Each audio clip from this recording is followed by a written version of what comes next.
temusobola kufederatinga n'ekintu ekita existinga legal wano waggulu oŋŋamba nti nfederatinga toninako buzibu naye mabega onkuba engwala by destroying me dismantling my people ogenda obabulira different things. You cannot disrespect us. Why would you disrespect us nga you don't even exist? It's not right for you to do that. Tunawe yadde kutuukiriza nti no yadde n'erinnya tolina, you know, you're walking around but you are nameless at the point. Sibyampaka sibya kufana kuona, you know, umate doesn't have to join the federation. Ebintu ebisinga tabimanya ebiri ku ground because mu umatabaddemu bye tubaye tutambuza bulijjo bali tabimanyi. Federation ky'obamanya king herself tebamanyi. It's a whole different ball game nga watuse ku sereni. Waliyo kugulawo federation nga yabayaye. Waliyo you understand ebintu bingi kati njagala kulaba federation ekola ki. Njagala abantu bamanya nti yesinga amanyi mu association zonna. Kenzo talina amanyi gannyongerako nze ng'omuntu. Kugamba kibuzaabuza okuba nti you are leader at federation ate weetandikiddewo your own association on the side. Bino bibawoggana tebiriyo. Copyright law was passed. The copyright law is already there. We are only revising the law and that will happen whether the federation exists or not. It will happen. So if he has any proof of what he's talking about, let him prove it. Because it's not just me. We're 13 organizations. We are 13 organizations. Tubaddewo akati n'ennyo myaka 3. Twawuliddeko nti mwagenzeeko okusinkana federation. Yes. Novayo no after ne tuwulira amawulire nti mwabadde mu join the federation but later novayo n'okola post. Analyze for us a little bit post eyo wataddeyo. Yes, I meant every word kyenayogedde ku gundi ku post yange kyekituufu because kyankubye wala nti abamawulire ababadde ate bavuddeyo ne baloopa ebifu kubanga we twaviiriddeyo twalemeddwa okukola ki okutegeeragana ne tugamba tulina okuddamu ate tukole ki tutuule either kikola oba tekikola, you know, because si byampaka sibya kufana kuona, you know, umate doesn't have to join the federation. So kyonna gye kiri we're going to have one more engagement bwe tukiriziganya nga tukola bwe kigaana nga tetukola kubanga weeri ebadde w'ebbanga ejja sigala ng'era weeri with the federation oba nedda. Yeah. Church abadde kibatutteyo in the first place kwa twawuliddeko nti nno mwadete already UNCC yabadde bawandiikidde to go. Mujja mutya okumiitinga ne federation? Yeah, UNCC ye yatukubidde ne baga kati obuzibu buli nti most of the associations zibadde webbanga nga bola akamuta producers association writers which baganya okujoininga ki they have refused to federate. So ne bagamba nti kiganye, you know what is wrong, mujje mukole ki mu federate. Let's talk what muganya federatinga. So fe 13 associations ne tukungana babadde nausinga Kenzo nausinga Kenzo ngane umakweri ne tukungana ne tuwandika documents ne buli kimu kye twagala ne baga kati mubirete to be presenting erichi the interim ya federation bwe kigana nga kigana bwe kikola of course it's the better tukolagane wamu but also we can work separately and achieve the same thing. Kwe kugende basalawo nti no the best place to meet is where the federation at the federation premises. So ne tugendayo kuba meeting. Serene Suits is the offices of federation. Yes, the office at the moment yeah office that's all the meetings ziriyo. What made you as woman and other association okudinausinga federation ya Kenzo? Yeah, kubanga batandika gitambuzanga federation naye nga mu mpapula teriyo. So temusobola kufederatinga n'ekintu ekita existinga legally. So ne tugamba you know tetusobola kujoininga ekintu until nga mukoze eki muki registering legally and everything is right. Tulabe ne memazi zamwe tulabe federation ezekola ki then tuloke tukiyingire. That's why we said that kino kye batambuza tetukirimu. Kati tunagenda wala bwe mwatuuseyo nga mugenze okubanyonnyola mwasanze nga already paperwork waali ekintu bakirugesalize tekiriiwo.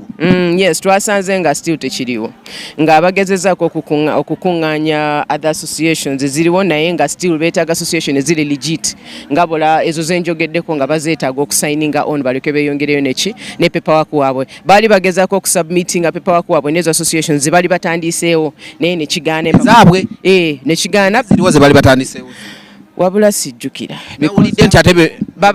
they had names which really sijjukira. The association is singa nga ziri wano mu center and then waliyo also some classes eza ze baali bawagudde. I don't know how to tell you. They had clusters ze mwali mukoze mu region ezaffe ze twali tukoze mu regions nga babakubidde ne babapolota for lack of a better word ne babaconvincing ne baga nti kaba federation nga directly bave mu uma. Actually that is one of the reasons lwaki nze naddako ku bbali kuba nali sitegeera nti wano waggulu oŋŋamba nti federating toninako buzibu naye mabega onkuba engwala by destroying me dismantling my people ogenda obabulira different things kwe kugaana federating at the beginning. So baze n'ezo association abaana aba uma zibatandikawo kuba bali bagala kuyingira mateeka sente ne mugenda regionals.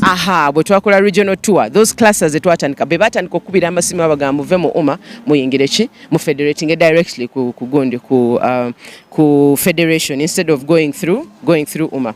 So twatuseyo nga nabo ba submitting empapula but the papers nga tezimala nga beetaga legit associations kwe kugendayo tikatuteese mpozi nga kiganye naye let's try and do it. So ne tugendayo ne kigaana, so we need another engagement ogezaako kwasaganya. Engumi evaawa tuwulira nti tutuuka wali Kenzo big guy asumulula engumi. I think first of all njagala gumya abantu teri yakubye munne. Nobody was beaten, which is a good thing. But arguments zabadeo, disagreements zabadeo ne zibeera a bit aggressive. Naye nga tetwatuuse point ey'okwekuba. Because for associations agenzeyo we felt like President wabwe yatuzalawa. So Kenzo. Yes, we felt like Kenzo yatuzalawa nga associations zalizize. So that was the problem, was like you cannot disrespect us. You don't bigambo kyawe bizalawa. Sali yagadde kujja nokola lugambo. You understand? I don't want to do that, you know, but engeri gye yayogeramu yatuzalawa. Kwe kugamba, why would you disrespect us nga you don't even exist? It's not right for you to do that. Tunawe yadde kutukiriza nti no yadde n'erinnya tolina. You know, you're walking around but you are nameless at the point. URSB aligoba n'abaga bagende bajjeko aka international kwate kalina bira. Yeah, because tebalina any national anything standing with them right now. So bali betagisa abantu nga bola umafa basinga amanyi anyway. Nabali abalala basigedde empapula zoke zinywere. So we batuzalawa kwe gamba, you know, don't disrespect us. Embeera onekyuka mu katini, you know. So amange stas omuntu asinga okubeera naturally more aggressive ye big guy. Naye ekirungi kiri nti nayimuka, you know, neyogerako ng'omusajja, you know, nalaga kumanya. Wavudde abasajja basatu okwabadde Mistali okwabadde Bruno gundi yani Bruno K ne Racing ne baagala omwambali bagadde, you know, of course, to defend their president. Bawade baga ku defending Kenzo president waabwe ne bavaayo, you know. So wabadde waawo amajene gajja ne gatutaasa bikiso tewali yalwanye. That's the good point. So ne tusalawo tumanyi kinfo ky'okwekuba naffe aba umo tukubira sereni katuve wano Bruno K abadde akwagazaaki. Bruno K awulira nga uma teina kuzala wa federation. Twali badde tukkiriza buli kimu kye bagamba because yagamba mbu uma failed to do what the federation is doing at the moment. Ate simunenya because he's misinformed. Okibe ebintu ebisinga tabimanyi ebiri ku ground because mu uma tabaddemu. Bye tubadde tutambuza bulijjo badde tabimanyi. So yavudde erina obusungu bungi. So abadde ayogeza obusungu because of ebintu byatamanyi, you know. So he expressed his anger and, you know, and he was very aggressive towards me. But ebyo bibaamu nabimanyira, I'm not really even angry at Bruno K at all. Nensalawo nti eno this violent situation katugiveemu. Kata kimanyi nti gwe King Hustle. Simanye mwana yego walibuuziza. Blood wabadde tebamanyi mu federation ky'obumanya King herself tebamanyi. It's a whole different ball game nga watuse ku sereni. Okay, I had Eddy Kenzo tulenga akola interview n'agamba olutalo lwavudde we mwazze ne mugamba we mba mwakujoininga federation babawe ebifo. Ekyo si kituufu. It's the other way around. Kenzo yatukubira n'atu offering ebifo because yali alabye nti no waliwo ka resistance mu UMA. So n'agamba mujje tubakole ki tubawe ebifo. So kwe okuteesaganya kutali tugambe katujje mutuwe ebifo mu kiche nyini. You understand, because waliwo okugulawo federation nga yakuwamba gwanga, waliwo okugulawo federation nga yabayaye, waliwo, you understand, ebintu bingi kati njagala kulaba federation yeko ekola ki kyenjagala otegeera. So give me your members, kampite mu paperwork awo wemala okulaba objectives nga zinkolera, then awo tuloke federating. So ekyo kyeyayogedde si kituufu n'akamu. It was the other way around. Njagala abantu bamanya nti UMA yesinga amaanyi mu association zonna. Kenzo talina maanyi gannyongerako nze ng'omuntu. Atalina kyasobola okunnyongerako. I'm the only association which is national. Nze kayina abantu abasinga anyone in this country. So siraba maanyi kigaba nnyongeddeko tegaliwo. Gennoonya mbu bampe position. Eyo position teyeetagisa. I don't need it. According to Kenzo yabadde ku interview yagambye we mwazze ne mugamba we mba mutumye ebifo akakiiko mukayiwe tuddemu tulonde buto nga gwe big guy ne Jeff. No, ekyo nakyo si kituufu. Kye twakoze iza twagenze ne tugamba katuteese engeri y'okufederatinga. So one of the reasons is nga tumaze okulaba paperwork wamwe to how do you call it, nti wabeerewo inclusivity nti buli omu abeeremu mu leadership buli omu abeeremu mu finance buli omu abeeremu tusobola okwesigangana okitegeera kubanga bo abantu bakayingira bo mu industry eno for me to be safe wendi nga sindi abadde akulembera industry for the last 3 years neetaaga okumanya nti omuntu wange waali awo mukaja omuntu wange waali ne place of leadership asobola okwogera a place of power so ne tugamba katutule tuteese. It wasn't about tulwanira maanyi oba kino. Federation bwebera. A federation is a collection of leaders of associations. So the board eno kubeerako ba president. That's it. That is not about fighting for power. That is what a federation is. Nti ba leader ba veri oba delegate go batadde eri afuuka yatula ku board eya federation be bakulu. Kati twali tugamba nti ekintu kyemukoze kirungi naye mukikole in the right way. Twali twalabako emabega kaawo nga gundi kaadi zifulumye nga ziraga nti Shiba ali memba wa Wuma. Kati ate jjo kye twategedde nti ate right now ate memba wa Luweero, Greater Luweero. No, I think batandisewo association bagiyita Ankole, Greater Ankole. Bashiba gye batandisewo I think n'omukiga Shine somebody. Yes, gye batandisewo eyaabwe empya kati n'agamba mbu eyo alina leadership role ate na wano mu federation mwali. I think so. Era y'omu ku baliida abeeri akolagana ne Shine. Ne kuba ne Eddy Kenzo naye ali mu Greater Masaka as well. So kugamba kibuzaabuza okuba nti you are leader at federation ate weetandikiddewo your own association on the side. Kati embeera eyo nekigaana tugamba tuddemu tutuule tulabe can we do this or we cannot do this. Kino kibalekawo nga abayimbi sindi. Abayimbi tekina kye kikyusa. Okitegeera you fighting every time nga copyright kati tulubulya byabufuzi. Copyright ejja tambula whether the federation exists or not. Copyright ejja tambula because the copyright law was passed in 2006. Bino bibaogana tebiriyo. Copyright law was passed. Era president owa Uganda Museveni gwemanyi yakkiriza. You understand? Nagisainingako kati what we are doing is revising the law, reviewing the law. Nti kino na kino kubanga amateeka ge bateekawo nti no gwe dayasi wobba oluyimba lwange fine eriwo tekola okitegeera fine eriwo sobola n'okunkubira no nga sindi nabyo oluyimba lwokwata million 2 nviira by law. So twagala teekawo amateeka nti omubobba oluyimba lwange nkusiba emyaka 10 oba nkusiba emyaka 5 omuntu atyemu music wange amuleke nsobola okukola ki omulyamu. That is what we're trying to do. Obuntu obutini nti copyright law egenda ku affecting kuva ku muyimbi mpaka ku producer ku writer buli omu kati obwo obuntu munda bwe tulina okuteesako si nti copyright law it was passed. The copyright law is already there. We are only revising the law and that will happen whether the federation exists or not. It will happen. Kiva kuki abamawulire ababaddewo okuvayo ne bareportinga otherwise kuba mwavuddeyo nga temukanyiza temufederatinze but amawulire ne gafuluma okuva mu bamawulire bennyini ababaddeyo ne batugamba nti mmwe mukkiriza okwegatta ku Wuma okwegatta ku federation. Kyanshokinze nnyo. It really surprised me because babaddeyo n'ekituufu babadde bakimanyi so neewunyiza nti bakyusizza ebigambo ne bagamba nti Wuma yakoze eki yakkiriza okufederating ate ng'embeera gye twaviiriddeko teyabadde nnungi n'akamu. Kyova olaba ne Bigga yagenze n'apostinga n'agamba nti if anything happens to me abaana bange okitegeera because he felt threatened gwe twaviiriddeyo. Nobody feels safe anymore okuddayo Serene. Kufe fenna the 13 associations who went everybody doesn't feel safe anymore okuddayo. Ye Bigga yokola your statement because he's feeling insecure. So there is no way we federated that we are scared for our life. You understand? That is not, it's not possible. But nze kyemanyi nti no Serene erabika ina akaja kiriya nnyo kirabika ina akaja simanyi nze nga nze kuba kumbeera gye walabye but ku mbeera gye nalabye owamawulire kuba nti alabye n'okulaba nti situation eri najja na reportinga Z oba otegeera nti nawo makati akaja. So that is just my assumption. Maybe something else naye nze ndowooza akaja kali Serene kuba kakyusa mind z'abantu naffe tusule okitegeera mugezeeko kubanga mwavudde ne according to Eddy Kenzo akatambike madde nkuzannyira atulaga nti no mmwe mwekka abalemeddwa okufederatinga but these other associations zo zakkiriza. Is it true kwenga eyabadde? Njagala manye nti buli kimu kye twogera kirina okuba mu mpapula. So if he has any proof of what he's talking about, let him prove it. Okitegeera because it's not just me. We're 13 organizations. Zonna zaaganya okufederating. Nga bwe twagenze bwe twakomyewo. Nobody said you know what for me nyikuyimira ne federation. Nobody. Fena twavuddeyo nga tetukanyiza ne tubaleka bo ne team yaabwe ne associations ze babadde baforminze bongabo. You understand? That is what happened. It's not only Wuma. Eyo narrative gye batambuza si nnungi.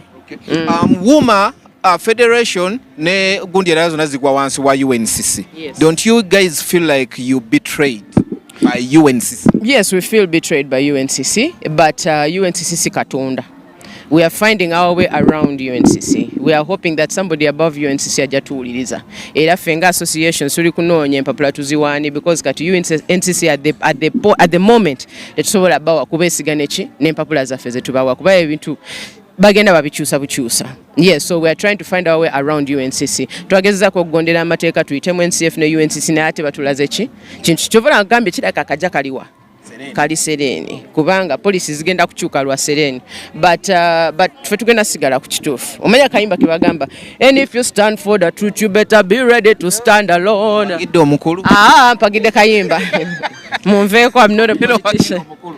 I'm not a politician at all. Naye ate kinategedde nti if you bw'osigala ku kituufu sometimes ogenda kuba weka but nina amaanyi kubanga sirinzeka. We are 13 organizations tubaddewo akati nnyo myaka 3 you know, but everybody else tubadde ne kamuta babaddewo myaka more than 20 years babaddewo. Yes, you understand, more than 40 years babaddewo bali kusaidia ffe kati omuntu bw'atyo oba omanya nti ali ku kituufu.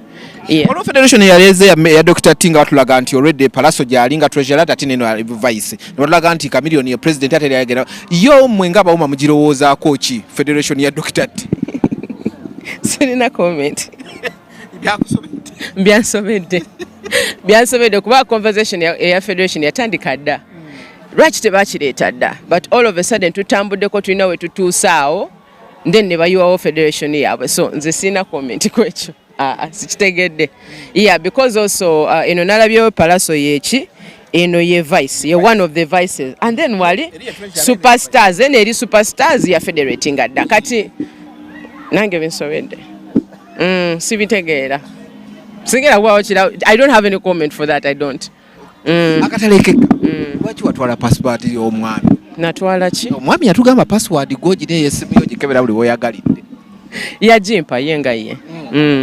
Yagamba njagala onneesige password ze zino. N'ekituufu kiri nti essimu ze sizeetaaga. Trust. Kyoba omanya das. Trust is a choice. It cannot be proven. It's not something that you force on yourself. Osalawo obusazi nti essimu ya bba wange sigimanyi sigirabangako bwe njira nkinulanga bomu mukitegera bwe bamu left mpita mu right era abakyala bonna abali essimu z'abasajja muziveeko. You understand, I don't check my husband's phone. I know his passwords to everything, to his laptops, to everything that he does. I know, but I've never been in his things at all. Nedda ntula ewaka ne neesiga omusajja nti ajja kudda kyekyo kimmala, saagala kunoonya stress nze nakoowa. Yatugambye buli script gy'abagenda okukola we mbamu ebyokiisinga byakwebaka na muntu osooka biita muno omugamba okay it's okay oyo it's okay oyo simutya obono. Well, it was important in the beginning kubanga alina films ya action yanenga naye mazima ddala wano nga wanyumirwa nnyo, you know. Kabamu. So you know nalaba nti kiri safer okumbuulira nti this is going to happen. Ate bwambulira siba you know embeera ekendeera, it's better mwesiga better kwa ngambe nti this is going to happen, I'm going to kiss this person, or this is going to happen. So mbeera prepared nesinyiga. So it's a very good way of maintaining our relationship. Okozesa bakataleya ne kind of vocals. Yes, naba training and not just vocals, just performance in general, nti okuyimba ne n'okuperforminga walinga bakatandika. Yes. Abakyalemi bakonye. Nno tewabalaba nga ntandise oba training awo webali walisanyuse. Kwegamba obajje wala. Mbajje wala. Awo webali they're doing a really good. Nsovuma. Batansovuma ddi. Bavumye Ereni Lukoma mbu ayimbidde emyaka 10 talina luyimba bayimbidde emyaka ne tugamba gwe tumanyi Cindy ye bwaba yabatendeka ayinza okuba yabateekamu kumpisa naye maama. No, I'm not like that. So if maybe omanyi kati abantu bafuuka basita mbawo obudde mbawe ku budde excitement weeri bana banene bakabi okitegeera kati balinamu ako yes wekali naye kati mubaleke babeere, they are good performers, they are beautiful, musiime ekyo biri ebirala bijagenda mpulamu yabayise bakakyere amalala gajagenda. Na Uganda bannange basebo ne bannyabuuka mbanjulire ba Alihila Holdings Uganda Limited bano bakafulu mu kuzimba amayumba agali ku mulembe, plumbing, electrical installation and general construction, biodigester, septic tank and many more. Todda mu kukaaba nga ba Alihila Holdings Uganda Limited webali okukuyamba. gwabeetaaze n'ayagala okumanya ebisingakaawo kuba ku namba z'essimu eziri awo onaabafere oyagala kuteera mazzi mu nnyumba yo oba masannyalaze kuba ku namba z'essimu eziri awo oba otusange ku ofiisi zaffe ezisangibwa ku Grand Imperial Hotel. Jukira yeffe ba Alihira Holdings Uganda Limited. Have it all.